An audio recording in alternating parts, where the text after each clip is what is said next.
So you've probably been seeking for a very long time, and you will literally keep seeking until you realize that there is nothing to attain. There's nothing to attain. There is no attainment. There's no enlightenment. There's no spiritual awakening that like stays like a permanent thing. There's just understanding that takes place. And what happens is that we realize that for all of our life, we've been seeking for something to change in our experience, that whether that's in thought, in feeling, in body. We try to wait for something to change to then give ourselves permission to be happy. Could you imagine how limited that freedom would be if you had to wait for something to change then for you to be happy? This is the paradox of the seeking of enlightenment. Enlightenment, the path the traditions talk about, is ego bait. It's just to make the ego hyped enough to then start to look for something other than what it currently thinks is true. And it's just a Bollywood version of happiness. The only way that we'll ever be unconditionally happy is if we recognize happiness is already what we are. So what we're looking for, we think, is something to change, but actually it's to get really, really good at being completely okay with the suffering or the non-enlightened or the unenlightened or the unawakened parts of our already present experience. So we usually think, if something changes, like if I get an enlightened state, then I'll be awakened. This is not how it works.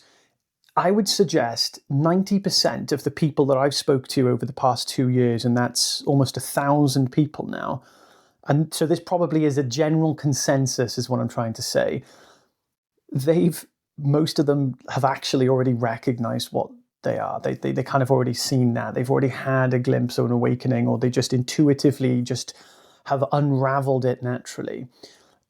Old traditions used to try to take us to that place. If you're watching this video right now and you watch my videos regularly, I can guarantee you're likely one of the people who already knows what they are. And the problem is that we then go to like Indian traditions that try to get us to know that. But the thing is, they were written in a time where people didn't know, they didn't have these spontaneous awakenings. There was a completely different time, generation. We're talking thousands of years, by the way, like very long time. We're now, if you haven't, like, you've been living under a rock, or you've been using BBC or ITV News or CNN as your regular source of news, but the world is not the same as it was before. And if you have been watching mainstream news, then you probably won't have realized this, but the world is not the same.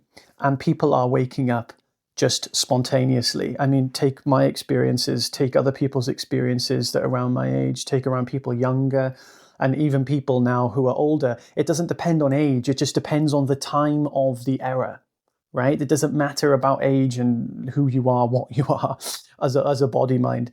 So we wake up usually, and then we go to a tradition that teaches us how to wake up to what we already woke up to. And that perpetuates our seeking. Key point. You see, that's a very key point. If you watch this video, 3 minutes in so far, biggest value so far, you've probably recognized your true nature. Then you've probably gone to a teacher or a teaching that tries to get you to the same place you've already experienced, you already understand. So what we commonly call enlightenment in the traditions is to have clarity on what you are, to have had the knowledge. I say knowledge provisionally, there's no better word to use, to have the understanding of what you are. Now, if you have had that, you no longer need to go to traditions that are trying to help you see that. You need to go to someone who is able to help you embody that. You see? You don't go to the traditions that try to take you through the thing you've already seen. Go to traditions now that help you embody and understand that on a deeper level. Because what's happening now is, because this happened without the guidance of a teacher in very most likely cases, this experience will be, you could say, ungrounded. For me, it was very ungrounded. That's why I went seeking. My seeking was to help someone. I didn't understand it at the time, but my seeking, I went from 0 to 100. I had no spiritual path, no understanding what Buddhism was, no understanding what spirituality was. And I went 0 to 100 in one evening. So then my seeking was trying to understand what this was and to figure out whether I was insane, because I thought I could be insane, right? When you come back to your normal conditioning, the place which you now embody that understanding, there was a fear that I would go to hell, or that I was insane, or that I was in hell, and this was all a joke, just because that's what hell would be. Imagine hell is like, you think you're in heaven, but it turns out you're in hell and you were fooled the whole time. That's one fear that I also had. So the real joke of this entire thing is that there is literally nothing to attain. You cannot get a state, because the true freedom is to be free from all current states of experience and states of mind. So you won't get a freedom that then makes you happy. There will be this experience, this knowing that happiness is already what you are. Suffering will still actually take place, but now you won't resist the suffering. The suffering is now able to come to the light of awareness, so to speak. So you no longer have to search for freedom. Freedom is already innate within you. And if you're still looking for a state of mind to replace your current state of mind, then you will still be seeking, traditionally, what we call a seeker. You'll be looking for something outside yourself to then make you happy. You basically have to be on a level, realizing what you are.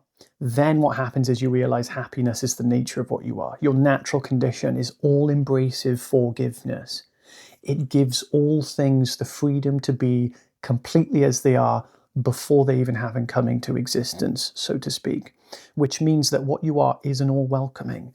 You cannot suffer in the experience of that welcoming. So your suffering has taken place so far purely because you've allowed it to be there, otherwise it couldn't take place. So now the process is actually quite simple. It can be complex depending on the conditioning that you've been through. This is why I have my community, to help people work through these and understand these complexities of their mind so that they can confidently just live happy. And what happens is, depending on those conditions, it can be very simple. You now just embrace your ignorance. So you usually think your ignorance is a denial of your true understanding. It's not. Your now job is to embrace the suffering. You think, oh, suffering is taking place. Now I've got to go back to the drawing board. I should have read the book. I should have finished that book I was reading. I should have listened to the rest of that talk. I should have done something. I should have done something to be happier than I currently am. This is the thing you need to see. It doesn't work that way. You recognize what you are in the moments of that suffering. Your job is not to go back to memory to figure out what you should have done. Your job is basically to go into the complete unknown. Just give yourself the freedom to suffer. Don't see it as I've failed or I've done something wrong. And embrace that suffering with curiosity and interest. And this will be the path of your autonomy. So if you ever wanted to be, for example, a teacher, right, I'm going to use this as an example. The only way you're going to ever be able to do that is if you're capable of actually embracing your own suffering. You think, no, I have to stop suffering. No, suffering doesn't stop. You don't stop it. It becomes embraced. And the minute it's embraced, it is as though it is stopped. Because what you see is that you thought you were trying to get rid of these feelings, and those feelings were the suffering, but they're not. Everything you feel, anything phenomenal that you feel, doesn't have to be removed. The only thing that you were suffering from was thinking you had to remove them.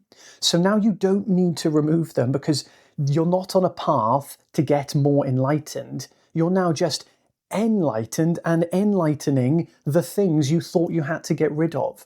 That is what it is to enlighten, right? You bring light to something that was previously dark.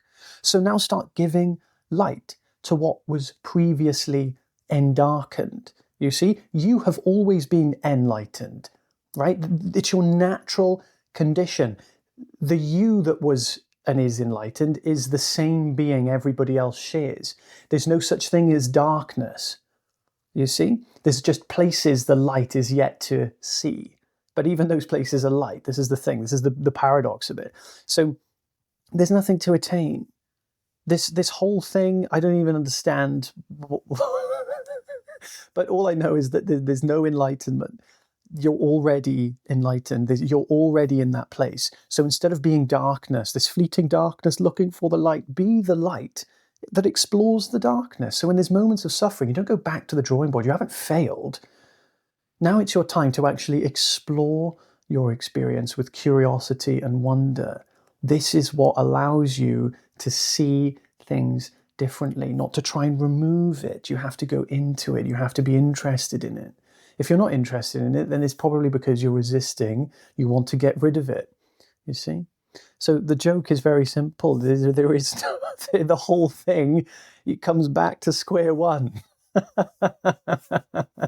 And from square one, you you live in square one. The difference is, the craziest thing is that the difference is that you're actually in a new dimension of experience in the same way that before. Remember when you didn't know what suffering was, and you just thought people were out to get you, and then now you don't think that way? It's like you're in the same place, but you live in a completely different realm, so to speak. It's kind of like that. So your suffering, it will end, but it won't end because you want it to. It'll end because you don't need it to. That's the beauty of this process. True freedom isn't found in something. It's not at all. It's found in being freed from everything, which means everything can still take place, but it no longer brings you to suffer.